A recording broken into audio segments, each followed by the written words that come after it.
ફરીથી good morning. તો ભાઈ આપણે શાળામાં શા માટે આવીએ છીએ?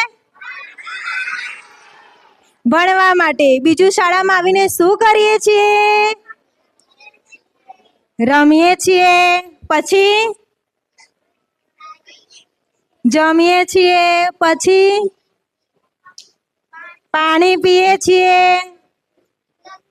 લખીએ છીએ. સરસ.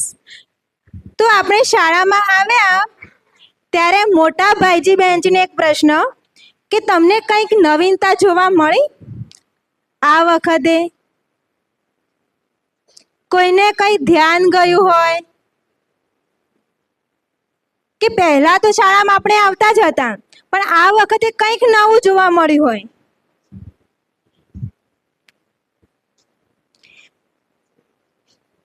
કોઈને ખબર નથી? તો ચાલો હું જ કહી દઉં કે તમને રમવા માટે રિસેસ મળે છે? જમવા માટે રિસેસ મળે છે? તો શું તમારી સાથે નાના ભાઈજી બહેનજી તમારી સાથે રમવા માટે આવે છે મેદાનમાં રિસેસના સમયે? તો આ તમને નવું લાગે છે? સરસ. તો આપણે જોડે નાના ભાઈજી અને મોટા ભાઈજી બહેનજી જોડે આપણે રમીએ તો ખરા રિસેસના સમયે, પરંતુ કેટલીક ધ્યાન પણ રાખવું જોઈએ ને. થોડું ધ્યાન પણ રાખવું જોઈએ કારણ કે નાના આપણા ભાઈજી બહેનજી છે તો તેઓ પડી પણ જાય, વાગી પણ જાય. તો તેના માટે આપણે શું ધ્યાન રાખીશું, કેવી રીતે ધ્યાન રાખીશું તેના વિશે આપણે અહીંયા થોડું જાણીએ. નેક્સ્ટ. તો આપણું સુંદર મેદાનમાં આપણા મેદાનમાં કઈ કઈ વસ્તુઓ છે રમવા માટે? હિંચકા, લપસણી, ચકરડી અને મોટું મેદાન છે. મેદાનમાં ઘણી જગ્યા છે ને, તો ત્યાં આપણે રમી શકીએ છીએ. પછી મેદાનમાં જ આપણે એક પાર્કિંગ છે, ત્યાં બધી ગાડી, બાઇક વસ્તુ ઊભી રહેલી હોય છે ને, સાધનો. તો વિચારો, જો તમારો નાનો ભાઈ કે બહેન મેદાનમાં રમતા હોય અને કોઈ મોટું બાળક મોટા ભાઈજી બહેનજીથી ધક્કો વાગી જાય તો આપણને કેવું લાગશે? કેવું લાગશે? તમારું પોતાનું જ ભાઈજી બહેનજી નાનું હોય અને આપણે ધક્કો મારી દઈએ તો આપણને કેવું લાગશે? હા, ખરાબ લાગશે. બીજું શું થશે એ વખતે? મોટા ભાઈજી બહેનજી થોડું આમાં ધ્યાન રાખે અને એ જવાબ આપે તેવી આશા છે. કેવું લાગશે? કોણ ઊભું થઈને બોલશે?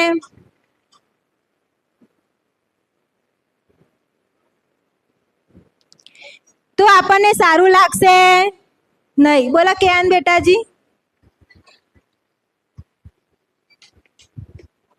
હા, ગુસ્સો પણ આવી જાય. હા ને? અને આપણા જ ભાઈજી બહેનજીને કોઈ બીજાથી ધક્કો વાગી જાય તો આપણે મોટા ભાઈજી બહેનજી તરીકે આપણને ગુસ્સો આવે તો આપણે પછી શું કરીએ? મારીએ.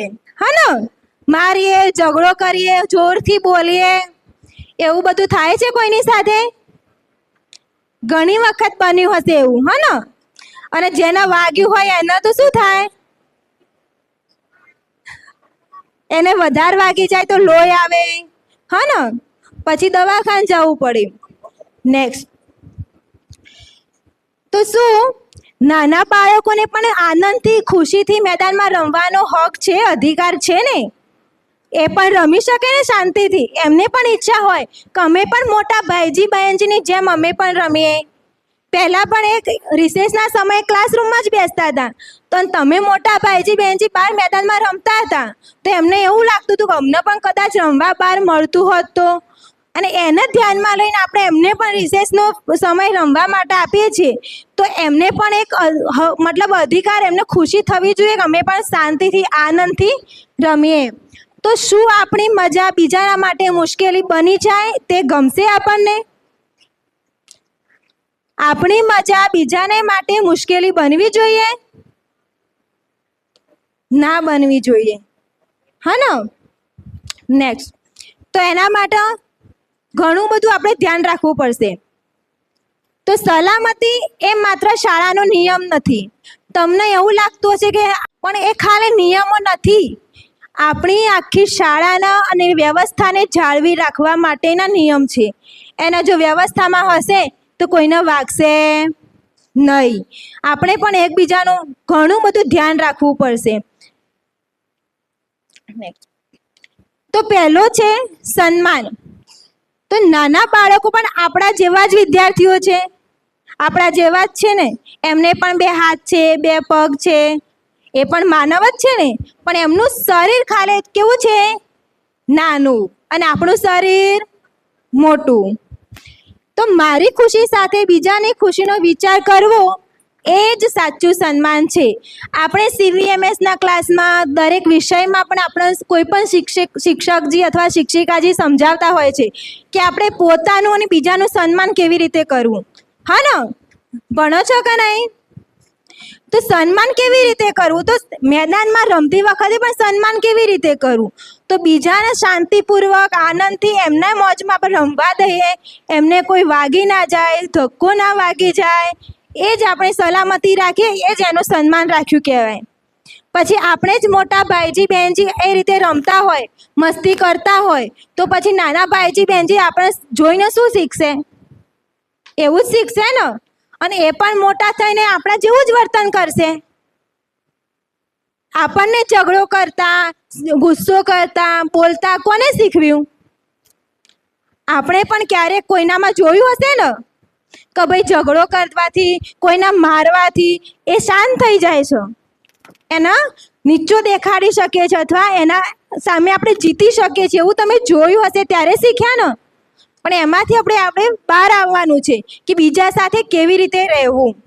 કારણ કે અત્યારે તમે જોઈ શકો કોઈ પણ શિક્ષકજી અથવા શિક્ષિકાજી રિસેસના સમય પણ મેદાનમાં હશે. કોઈએ જોયા છે? તો એ કેમ હશે? કારણ કે હજી એક ડર છે, કદાચ મોટા ભાઈજી બહેનજીના ભૂલથી નાના ભાઈજી બહેનજીને વાગી જશે તો શું થશે?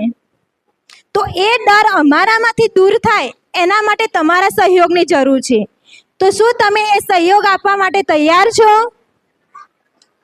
મોટા ભાઈજી બહેનજી જોરથી બોલશે તો મને વધારે ગમશે કે શું તમે અમને સહયોગ આપવા માટે તૈયાર છો? Very good. આ સાંભળી મને ખૂબ જ ખુશી થઈ. અને આગળની વાત મયુરભાઈજી સરસ રીતે સમજાવશે અને કેટલાક નિયમો વિશે પણ જાણ કરશે. Thank you.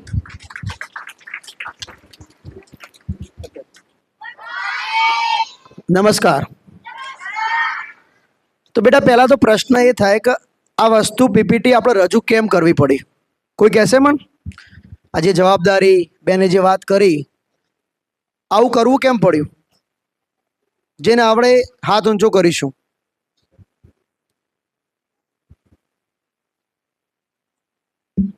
કોઈને ખ્યાલ નથી? હા બોલો બેટા.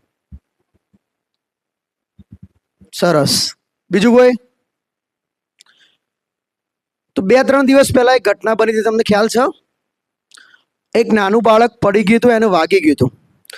તો આપણે બધાની એક જવાબદારી બને છે કે આપણે મોટા બાળકો જ્યારે રમતા હોઈએ છીએ ત્યારે બિલકુલ ધ્યાન નથી રાખતા, નાના બાળકોનું અથવા બીજા કોઈનું પણ. તો ઘણીવાર આવી ઘટનાઓ બનતી હોય છે.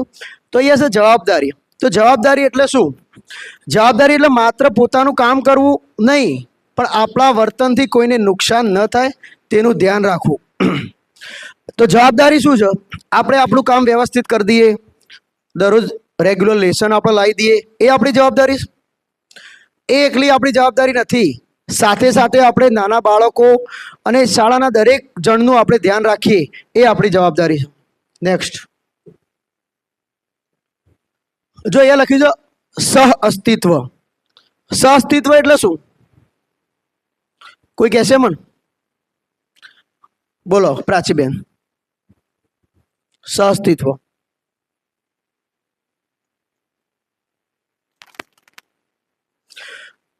બોલો. ઘણીવાર ઘણા બાળકો એવું કરતા હોય છે કે આ જગ્યા અમારી છે, અહીંયા અમે જ રમીએ, અહીંયા બીજા બાળકોને રમવાનું નહીં. એવું થાય છે આપણે કે નથી થતું? કોઈ એવું કહે કે ભાઈ આ જગ્યાએ તો અમે જ કબડ્ડી રમીએ, આ જગ્યા 8મા વાળાની, આ જગ્યા 10મા વાળાની, આ જગ્યા 9મા વાળાની, આવું થાય છે? હા કે ના? નથી થતું? તો બહુ સરસ. હિંચકાની અંદર થાય જાવ. આ હિંચકો મારો નહીં થતું? તો પછી આ પ્રશ્નો આવે છે ક્યાંથી? બધું બરાબર ચાલે છે તો અહીંયા છે સહઅસ્તિત્વ. એટલે આ શાળા ખાલી મારી નથી ભાઈ. શાળાની અંદર મેદાન હોય, પાણી પીવાની જગ્યા હોય, એ બધું જ આપણે બધાનું છે. તો આપણે બધા એકબીજાનો સપોર્ટ અને સહયોગથી એકબીજાની ઉપયોગિતા પૂરકતાથી જ આગળ વધીશું. તો નેક્સ્ટ,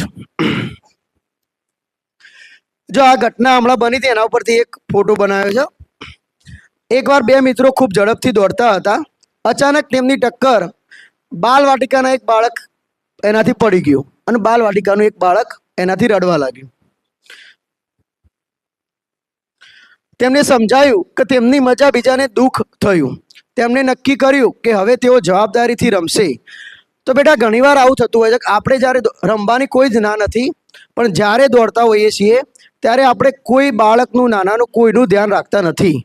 તો આપણે હવે મેન વસ્તુ એ છે કે મોટા બાળકોએ ખાસ રમો એનો વાંધો નહીં, પણ આપણે બધાનું ધ્યાન રાખવું પડશે. આપણે બીજાનું ઉપયોગી પૂરક થઈએ એ જ સાચી સમજદારી છે. નેક્સ્ટ,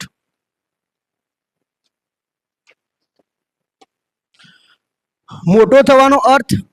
ઘણીવાર ઘણા લોકો આપણે મોટા હોય એટલે ઘણીવાર શક્તિ બતાવતા હોઈએ છીએ નાના બાળકોને કે હું મોટો છું, હું શક્તિશાળી છું. પણ શક્તિશાળી આપણે મોટાની અંદર એ રીતે નહીં, સમજદારીથી થઈએ કે નાના બાળકોનું પણ આપણે ઉપયોગી પૂરક થઈ અને આપણી સાચી શક્તિનો પ્રયોગ કરાવીએ. નેક્સ્ટ, તો ભાઈ નાના બાળકોને આપણે એક મોટા બાળકો એક પ્રતિજ્ઞા આપવાની છે કે આપણે આજથી એમને સહયોગ કરીશું કે નહીં કરીએ? કરીશું કે નહીં કરીએ? તો મોટા બાળકોએ આપણે પહેલાં બાલવાટિકાના અને નાના બાળકો મોટી રિસેસમાં રમવા નહોતા આવતા, પણ એ હાલ આવી રહ્યા છે. તો આપણે બધાએ હવે એમનો એક સહયોગ કરીશું. કરશું કે નહીં કરીએ ભાઈ? ઓકે, તો છેલ્લે આપણે એક પ્રતિજ્ઞા લઈશું એના પછી. નેક્સ્ટ, ચલો આ પ્રતિજ્ઞા લઈએ એના પહેલાં થોડા પ્રશ્નો છે એની વાત કરીએ. કે એક તો પહેલો પ્રશ્ન છે કે બિલ્ડિંગની અંદર આપણે વારંવાર સૂચનાઓ આપી છતાં પણ બિલ્ડિંગની અંદર બાળકો રમે છે. કેટલા જણા બિલ્ડિંગની અંદર રમે છે? સાચું બોલી જજો ભાઈ. સાચું બોલી જાઓ, તમને કોઈ સજા નથી કરવાની.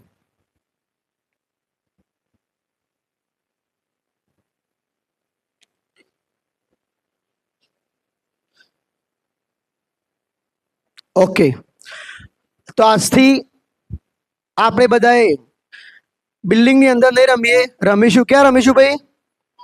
મેદાનમાં. બરાબર? કોઈ વિદ્યાર્થી બિલ્ડિંગમાં રમતું ઝડપાશે તો એને સજા કરવામાં આવશે. બરાબર? એના પછી બીજો પ્રશ્ન છે, હજી ઘણા બાળકો વર્ગખંડમાં પણ રમે છે અને હવે પેલી નવી રમત લાયા. કઈ રમત ચાલે હાલ સૌથી વધારે? સ્કૂલમાં સૌથી વધારે રમાતી રમત કઈ છે? સંતા કુકડી. હમણાં એક બાળક તો સંતાઈ ગયું હતું ને, અહીંયા પ્રાર્થના ચાલુ થઈ હતી, એટલે બેનને ઓગવા જવું પડ્યું હતું. એટલે બેટા આપણે એવું નહીં કરીએ. તો સંતા કુકડી ઘણા બાળકો રૂમની અંદર થઈ જાય છે, ઘણા પાછળ ના પાડીશ આપણે વૃક્ષોને નુકસાન પહોંચાડીને ત્યાં પણ જતા રહે છે. તો સંતા કુકડી માટે શું કરી શકાય? બોલો, હવે રમવાનું ચાલુ રાખવું છે કે શું કરી શકાય સાહેબ? બોલો. બિલ્ડિંગની અંદર અને રૂમની અંદર વર્ગખંડમાં તો આપણે બિલકુલ કોઈ રમત રમીશું નહીં. રમવી હોય તો મેદાનની અંદર જ રમીશું. બરાબર? અને સંતા કુકડી બિલકુલ હવે ઓછી કરી દઈશું. એના પછી એક પ્રશ્ન આવ્યો તો હિંચકા. મોટા બાળકો નાના બાળકોને હિંચકા આપતા જ નથી. સ્કૂલ છૂટે એટલે પણ અને ઘણીવાર રિસેસમાં પણ. તો ભાઈ હિંચકા કોના માટે છે? કયા ધોરણ માટે છે? કેટલા ધોરણ સુધી રાખ્યા બેન આપણે? બીજા ધોરણ સુધી. ધોરણ 2 સિવાય કોઈએ હિંચકાની અંદર આપણે બેસીશું નહીં. બરાબર? બિલકુલ નહીં. જવાનું જ નહીં ત્યાં, કારણ કે નાના બાળકોને હિંચકા મળતા જ નહીં. પછી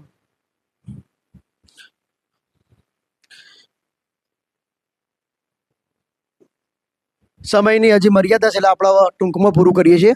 પણ આજથી એક નિયમ છે કે હિંચકામાં ભાઈ કોણ બેસશે આજથી? બાલ ધોરણ 2 સુધીના જ, એનાથી ઉપર કોઈએ હિંચકાની જગ્યાએ જવાનું નહીં. ઘણા તો નાના બાળકોને ધમકાઈને હિંચકા લઈ લે છે, એટલે આવું આપણે નહીં કરીએ. ચલો હવે આપણે પ્રતિજ્ઞા લેવાની છે. દરેક જણ પોતાની જગ્યાએ ઊભું થશે અને પોતાનો જમણો હાથ આગળ કરીશું. નાના બાળકો પણ ઊભા થશે.